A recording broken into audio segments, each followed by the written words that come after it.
Hello everyone. In previous videos, we saw how to install Anaconda, okay, how to install Jupyter Notebook, how to install Visual Code, and we saw a few programs as well. Few programs in the sense like we saw how to print, then do calculations, addition, subtraction, multiplication. We saw some syntax. We saw how to print. So all those things we saw. So those were to give us some idea about how it would be. Okay. So today is going to be the day one from where we will start our Python journey from basics to advanced. So in day one, we will talk about few things. Day one means like the very first thing, right? We already saw how to print hello world. Okay, so were those things we were discussing. Those were just random, whatever coming in my mind. I was just speaking about it, but now it's going to be a more of a structured approach wherein what we have to discuss on day one, what we have to discuss on day two, and that's how it will move ahead. Okay, so over here on day one, we will talk about these four things. At first, comments. Now, how you write a comment in Python, what is a comment and how you write a comment. Okay, so now this is your Visual Code terminal.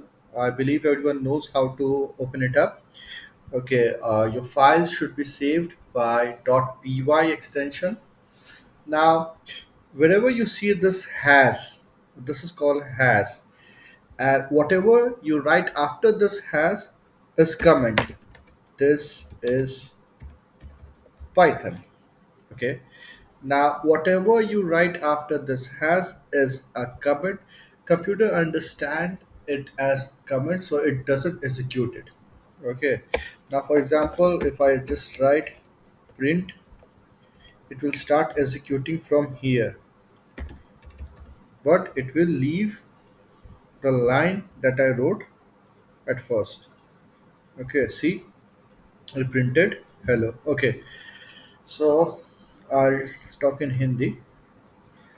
Okay so यहाँ पे जो has ये symbol लगा हुआ है इसको has बोलते हैं और हम जो कुछ भी इसके बाद देखेंगे ये कमेंट माना जाता है अब कमेंट क्यों ज़रूरी है जैसे हमें पता होना चाहिए लाइन ये लाइन क्या करेगा तो अगर मैं कोई भी कोड लिख रहा हूँ और मैं चाहता हूँ कि जो भी वो कोड पढ़े या आगे जाके मैं खुद पढ़ूँ तो मुझे पता होना चाहिए कि ये लाइन क्या करेगा मतलब क्या होने वाला है ओके सो अभी तो एक एक लाइन का कोड है इन केस अगर 50 लाइन का कोड हो 100 लाइन का कोड हो तो मैं नीचे लिखते लिखते ऊपर भूलते चला जाऊंगा कि ऊपर क्या था ये आखिर मैंने ये जो कमांड्स लिखे थे ये किस वजह से लिखे थे तो ये जो हैज़ है ये मुझे काम आएगा मुझे समझ में आएगा कमेंट मैं ऐसे दे सकता हूँ वो कमेंट कहीं एग्जीक्यूट नहीं होगा वो बस मेरे समझने के लिए है कि नीचे का कोड का मतलब क्या है ये क्यों लिखा है मैंने तो आप जो चाहो वो इसमें लिख सकते हो तो हैज़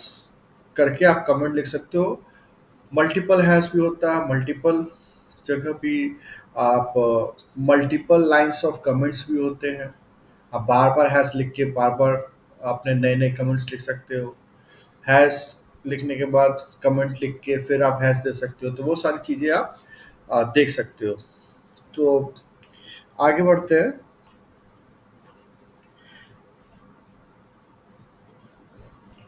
आइडेंटेशन तो सिंटेक्स क्या होता है कमेंट तो हमें समझ में आ गया सिंटेक्स तो सिंटेक्स क्या होता है set of rules okay set of rules जैसे कोई भी लैंग्वेज है हम इंग्लिश में लिखते हैं तो उसमें भी ग्रामर है कहाँ फुल स्टॉप होगा नाउन प्रोनाउन ठीक है स्पेसेस तो प्रोग्रामिंग लैंग्वेज की भी कंप्यूटर लैंग्वेज का भी सिंटेक्स होता है सेट ऑफ रूल्स जो जो कोडर है प्रोग्रामर है जो उसको फॉलो करना है और जो कंप्यूटर सिस्टम है वो भी वो सेट ऑफ रूल्स से समझता है कि भाई क्या कोड हुए हैं तो सिंटेक्स को आप ये समझ सकते हो सेट ऑफ रूल्स प्रोग्राम लिखने के जो कीवर्ड्स होते हैं जैसे प्रिंट लिखा हमने तो इंग्लिश लैंग्वेज में भी प्रिंट का मतलब होता है प्रिंट करना ठीक है और कोडिंग में भी प्रिंट का मतलब होता है प्रिंट करना तो ये सारे सिंटेक्स हैं।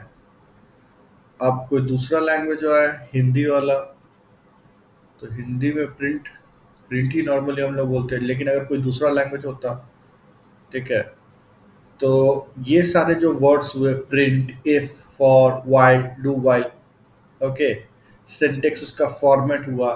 तो जो भी कोड हम लिख रहे हैं उसका एक प्रॉपर फॉर्मेट होगा, एक तरीका होगा, एक सेट ऑफ रूल्स होंगे, कहाँ पे ब्रैकेट खुलेगा, कहाँ पे इन्वर्टेड कॉमा, कहाँ पे कोलोन, ठीक है, कहाँ ब्रैकेट बंद होंगे। तो ये जो सेट ऑफ रूल्स है इसे हम सिंटेक्स बोलते हैं। आइडेंटिटेशन क्या होता है? ये सिंटेक्स का ही पार्ट होता है। जैसे हम स्पेसेस छोड़ते हैं और वो एक ब्लॉक को डिफाइन करता है। अब वो समझ में ऐसे आएगा जब हम इफ और एल्स देखेंगे तो वो समझ में आएगा। जैसे फॉर एग्जांपल अगर मैं इधर लिखता हूँ a equal to 5, b equal to 10, if a greater than b,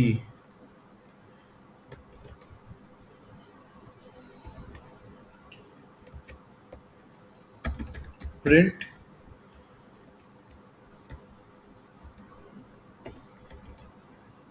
a, a is bigger, okay, else।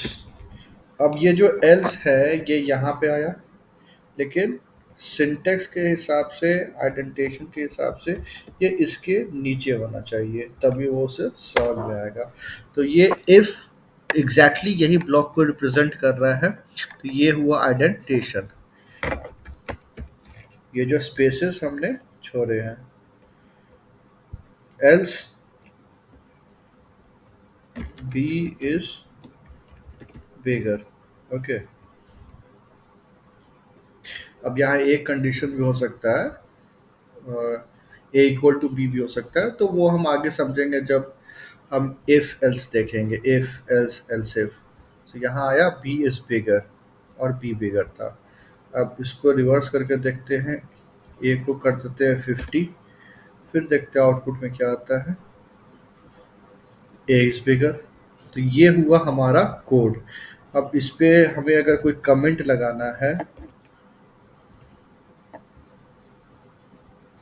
तो हैज लगाएंगे, this code shows which one is bigger. ये पूरा सिंटेक्स है, ये लिखने का तरीका हुआ, कोड लिखने का तरीका। जैसे ए इक्वल टू, जितने भी लाइंस लिखे हुए ये इसको सिंटेक्स बोलते हैं, ऊपर से नीचे तक। ए इज बिगर। अब यहाँ पे हमने देखा ये लाइन एग्जीक्यूट नहीं हुआ।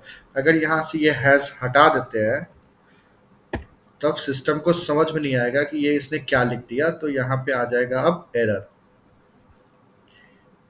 देखो यहाँ पे एरर आ जाएगा क्योंकि उसे समझ में नहीं आया।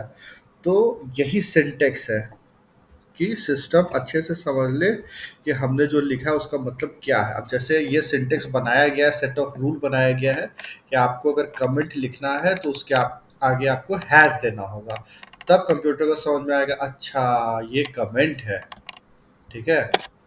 तो अब कंप्यूटर इसने समझ लिया ये लाइन, अच्छा ये कमेंट है, ए इक्वल टू 50 है, बी इक्वल टू 10 है। ए, यहाँ अगर हम कंडीशन चेक कर रहे हैं, ए क्या क्या ए बी से बड़ा है? अगर बड़ा है तो प्रिंट ए इज बिगर। अगर ऐसा नहीं है, ये कंडीशन सही नहीं है, तो प्रिंट बी इज बिगर। ये हुआ ये पूरे कोड का मतलब। आगे देखते हैं। कमेंट समझ लिया हमने, सिंटेक्स समझ लिया, आइडेंटिटेशन समझ लिया, input from user, output. Output तो ये हुआ प्रिंट, ठीक है। प्रिंट हमने पहले भी देखा, प्रिंट में जो डबल कोट्स के अंदर रहता है वो स्ट्रिंग को प्रिंट कराना है तो डबल कोट्स के अंदर। अगर मुझे कोई नंबर प्रिंट कराना है, अब जैसे उसकी वैल्यू प्रिंट करानी है ए की, तो मुझे डबल कोट्स का ज़रूरत नहीं है, ठीक है। अब इसको अगर मैं रन करता हूँ तो आउटपुट स्क्रीन नीचे इसमें क्या आएगा, 50, ए की वैल्यू। इसने कंडीशन चेक करा कि अगर ए बी से बड़ा है तो प्रिंट ए के डब्बे में क्या था 50, इसने 50 को प्रिंट कर दिया। तो ये हो गया आउटपुट। आउटपुट में जब भी अगर कोई स्ट्रिंग, स्ट्रिंग मतलब अल्फ़ाबेट, लेटर, वर्ड, वो स्टेटमेंट ऐसा कुछ लिखा होगा तो उसे प्रिंट करने के लिए हमें डबल कोट्स चाहिए। अब जैसे अगर मैं यहाँ कर दूँ बी इज इक्वल टू 100, तो इस कंडीशन में बी बड़ा हो गया। अब रन करता हूँ तो बी इज बिगर, क्यों? क्योंकि ये डबल कोट्स के अंदर मैंने ऐसा डिफाइन करा है स्ट्रिंग। और ए के लिए मैंने बस, हमें कोई डबल कोट्स की ज़रूरत नहीं है, ऐसे इन्वर्टेड कॉमास की कोई ज़रूरत नहीं है। अगर नंबर प्रिंट कराना है तो इस डब्बे में जो भी वैल्यू है वो प्रिंट हो जाएगा। आगे डेटा टाइप्स में वो सारी चीज़ें भी हम देखेंगे।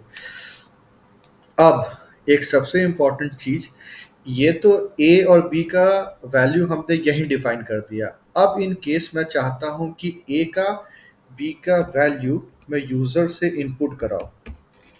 यूज़र दे मुझे value, input bracket open, enter first number. ठीक है, कितने ब्रैकेट खुले हैं? एक, दो, एक, दो। ठीक है, बी में भी मैं चाहता हूँ कि यूज़र मुझे वैल्यू दे, इनपुट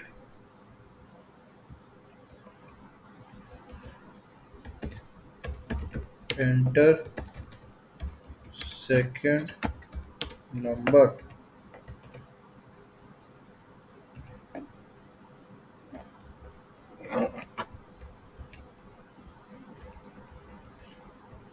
ठीक है, अब देखते हैं क्या होता है।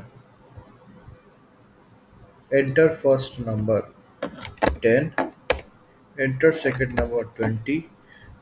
यानी दोनों को अगर चेक करता है तो बी इज बिगर होना चाहिए आउटपुट, बी इज बिगर आ गया।